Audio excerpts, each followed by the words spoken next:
आज सबसे पहले बात उस सिस्टम की मैं करने जा रहा हूं जिस सिस्टम ने एक 27 साल के इंजीनियर को मरने के लिए छोड़ दिया। ये मैं सही कह रहा हूं। सिस्टम की आंखों के सामने नोएडा के सेक्टर 150 में युवराज की मौत हुई। लगभग 80 मिनट तक वो अपनी जान बचाने के लिए टॉर्च जलाता रहा, फ्लैशलाइट जलाता रहा। पुलिस मौजूद, बाकी टीम्स मौजूद थी, किसी ने बचाया नहीं। कार का एक्सीडेंट हुआ, कोहरे की वजह से विजिबिलिटी लो थी, लेकिन जी इन्वेस्टिगेशन में मौत की जो असल वजह सामने आई वो हर कोई हैरान हो जाने और परेशान करने के लिए काफी है, शर्मिंदा करने के लिए काफी। बात बड़ी ये भी कि आज भी सिस्टम की इसी नाकारापन का जवाब किसी के पास नहीं।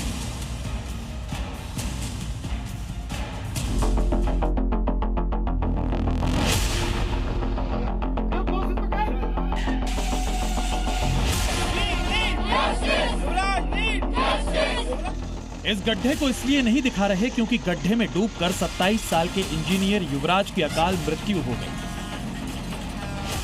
हम आपको ये गड्ढा इसलिए दिखा रहे हैं कि इसमें डूबकर नोएडा का सरकारी सिस्टम मौत की मुनादी कर रहा है। ये गड्ढा सिर्फ इसलिए चर्चा में नहीं है क्योंकि इसमें डूबकर युवराज मरता रहा, अपने पापा को बताता रहा। पापा बचाओ, पापा बचाओ। मेरा बेटा तो बचाव के लिए संघर्ष कर रहा था और हमको बोल रहा था, रिपीटेडली बोल रहा था फोन पर जब भी बात हो रही थी कि पापा बचाओ, पापा बचाओ। ये गड्ढा चर्चा में इसलिए है क्योंकि इसमें सिस्टम का दाह संस्कार हुआ है। ये वो सिस्टम है जिसे सर्द रात में ठंडे पानी में उतरने से डर लगता है। ये वो सिस्टम है जिसके पास रबर की बोट तक नहीं है। ये वो सिस्टम है जिसके पास मदद की रस्सी छोटी है। ये वो सिस्टम है जिसके पास गड्ढे के लिए ट्रैफिक डायवर्जन का बोर्ड नहीं है। ये वो सिस्टम है जो सड़क पर खतरे की चेतावनी लगाना नहीं जानता। और ऐसे ही नाकारा और चौपट सिस्टम ने युवराज को मार डाला।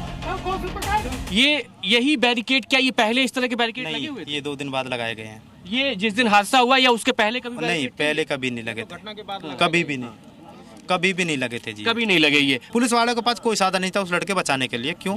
कुछ लोग बुजुर्ग भी थे, जो नौजवान थे पुलिस में, उन पर तैरना नहीं आता था और प्लस में इतनी धुंध, बहुत सारी चीजें थी, कोई इसमें अंदर नहीं गया। व्यवस्था दिव्यांग है और युवराज की मौत प्रमाण है। कहने के लिए नोएडा स्मार्ट सिटी है, लेकिन 16 जनवरी की रात 12 बजे युवराज के साथ जो हुआ उसे जान लीजिए। युवराज गुरुग्राम से नोएडा सेक्टर 150 अपने घर लौट रहा था।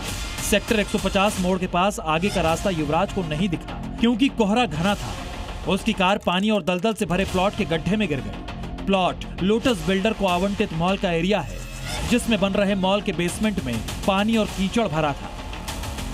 तमीज के मुताबिक कंस्ट्रक्शन साइट पर बैरिकेडिंग होनी चाहिए थी, निर्माण कार्य का साइन बोर्ड होना चाहिए था, लेकिन जी इन्वेस्टिगेशन से पता चला कि ठंड और कोहरे के अलर्ट के बाद भी स्ट्रीट लाइट्स ऑफ थी।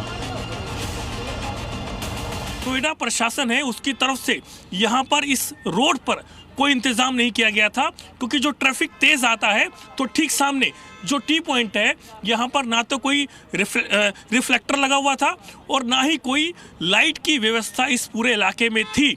और उसके बाद में जैसे ही युवराज अपनी कार को लेकर के आया और फिर ठीक सामने जो ये पूरा एरिया आप देख रहे हैं, यहाँ से आने के बाद में कार समेत युवराज जो है इस पूरे इलाके में जो देख रहे हैं दीवार तोड़ करके जो कार है वो अंदर दाखिल हो जाती है। हादसे के बाद युवराज करीब 2 घंटे तक जिंदगी से लड़ता रहा। युवराज ने अपने पिता को फोन कर हादसे की जानकारी दी। पिता ने पुलिस को मदद के लिए फोन लगाया, लेकिन यहीं पर सिस्टम का नाकारापन और कातिल चेहरा बेनकाब हो गया। Noida police, Noida fire brigade सब मौके पर पहुंच भी गए, लेकिन युवराज को बचा नहीं सके। जानते हैं क्यों? क्योंकि उस दिन ठंड बहुत ज्यादा थी। पुलिस वाले पानी में नहीं उतरे, पुलिस वालों के पास गोताखोर नहीं था, फायर डिपार्टमेंट के पास रबर बोट नहीं थी। 2 घंटे तक युवराज पानी और दलदल के बीच से मदद का इंतजार करता रहा। अपने पिता को बार बार कहता रहा, पापा मैं मरना नहीं चाहता, लेकिन सिस्टम के नक्कार खाने में तूती गूंज रही थी। सिस्टम बहरा था, अंधा था और बेदर्द भी। मेरा बेटा तो बचाव के लिए संघर्ष कर रहा था और हमको बोल रहा था, रिपीटेडली बोल रहा था फोन पर जब भी बात हो रही थी कि पापा बचाओ, पापा बचाओ। हेल्प हेल्प भी चिल्ला रहा था ताकि कोई जनरल पब्लिक भी उसको मदद के लिए कुछ कर दे। लेकिन ज़्यादातर जो वहाँ भीड़ थी वो तमाशबीन थी और कुछ वीडियो बना रहे थे डांटने पर, तब वो लोग रुके। सही समय पर उचित संसाधन उसको नहीं मिला सपोर्ट के लिए, उसका जीवन चला गया। उसने 2 घंटा संघर्ष किया जान बचाने के लिए खुद से। थोड़ा सा सपोर्ट मिलता तो वो बच सकता था। कसूर सिर्फ सिस्टम का नहीं है, कसूर तमाशबीन चश्मदीदों का भी है। लोग मौके पर थे, युवराज मरता रहा, लोग वीडियो बनाते रहे। एक हिम्मती डिलीवरी बॉय ने युवराज को बचाने की कोशिश भी की, लेकिन उसकी कोशिश भी बेकार ही साबित हुई। मैंने जाके अंदर कम से 30 से 40 मिनट उस भाई को सर्च किया था। मुझसे बोल रहे थे कि अभी 5 मिनट पहले उस लड़के की आवाज़ आनी बंद हुई है, एक बार आप जाके देखो जल्दी से जल्दी, क्या पता वो बेहोश हो गया, कोई दिक्कत हो। मैं कहा ठीक है मैं जाता हूँ। मैं 1.5 घंटे से वो फंसा हुआ था। जब वो लड़का डूब गया था उसके 10 मिनट बाद मेरा ऑर्डर बजा था। मैं तो ऑर्डर लेके जा रहा था नॉर्मली तरीके से, मुझे नहीं पता था कि वहाँ पर कोई ऐसी घटना हुई है। अब युवराज की मौत पर जांच और सस्पेंड का सरकारी तमाशा जारी है, लेकिन सिस्टम की विडंबना देखिए। ना तो नोएडा अथॉरिटी का कोई बड़ा अफसर नपा, न नोएडा पुलिस और ट्रैफिक पुलिस में किसी का सस्पेंशन हुआ, न युवराज की मौत के जिम्मेदार बिल्डर पर हत्या का मुकदमा दायर हुआ। इसलिए कहते हैं कि देश की संसद से 30 किलोमीटर की दूरी पर यह राष्ट्रीय शर्म की घटना हुई। इसे सबने देखा, आप भी देखिए और अलर्ट रहिए। क्या पता सिस्टम के सौजन्य से पता नहीं अगला नंबर किसका आ जाए। नोएडा से ब्रजेश तिवारी और नीरज गौड़ के साथ ब्यूरो रिपोर्ट, जी मीडिया।